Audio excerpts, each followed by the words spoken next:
Well, so then Geppetto shows up, and he's a kindly old guy, which is pretty much exactly what you'd expect, and you know, he's a careful craftsman, and he likes kittens, and you know, that's always a good thing.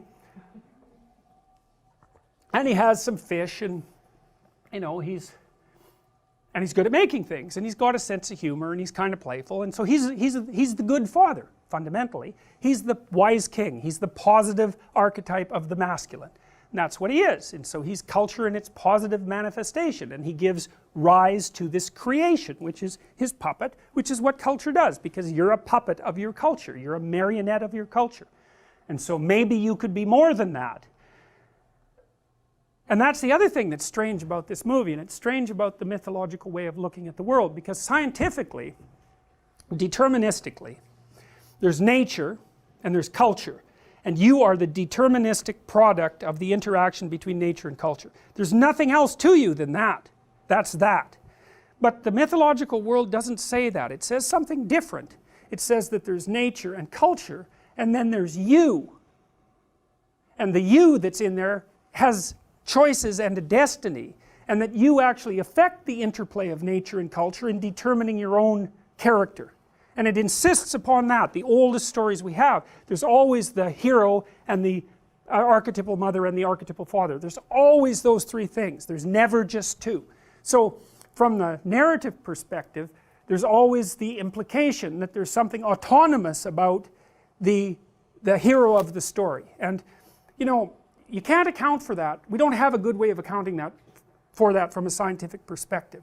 I was having a discussion with Sam Harris the other day, which was very, what would you say? He said we got wrapped around an axle, which is pretty much, Sam Harris is one of the four famous, you know, atheists, along with Christopher Hitchens and Richard Dawkins and Dan Dennett, yeah. And so we were having a discussion, and he's a determinist, just right down to the bottom. It's like you're determined, there's no free will, you're a deterministic machine. And you know, if you're a coherent scientist and you're a Newtonian, roughly speaking, you don't really have much choice other than to think that way, but that isn't how it seems to people, and we don't treat each other that way.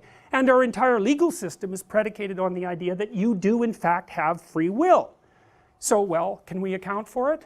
Well, no. And do we have a scientific model for it? No. But then I would also say we do not have a scientific model for consciousness. We don't know a damn thing about consciousness, which is why Dan Dennett's book, which was called Consciousness Explained, was referred to by its critics as Consciousness Explained Away, which is exactly right as far as I'm concerned, because he took a mechanistic approach, and I just don't think you get to do that, because there's something really weird about consciousness. I mean, the phenomenologists like Heidegger, who tried to radically transform Western philosophy right from the bottom up, he basically said, well, you know, you can treat the world as if consciousness is primary, and that human experience is reality, that's reality, and that it doesn't exist independently of consciousness in any explicable way. It's like, well, what's out there if there's nothing to experience it?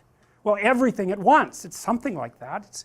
It's not really comprehensible. As without a subject, the subject defines it and makes it real. Now, you don't have to believe that, but at least I'm telling you that there are thoroughly coherent philosophical positions that make that case very strongly, and that allow consciousness to exist as a phenomena and to take it seriously. And you certainly act like you take it seriously. You act like there's a you and that you make choices, and you certainly treat other people that way. Deterministic or not, you're still going to get angry when they're being, you know, rude to you, and you're going to act as if they had some choice in the matter. Now, maybe that's an illusion, possibly, but maybe it's not. And I would say the oldest stories that we have always include that as not only a fundamental element, but even as the fundamental element.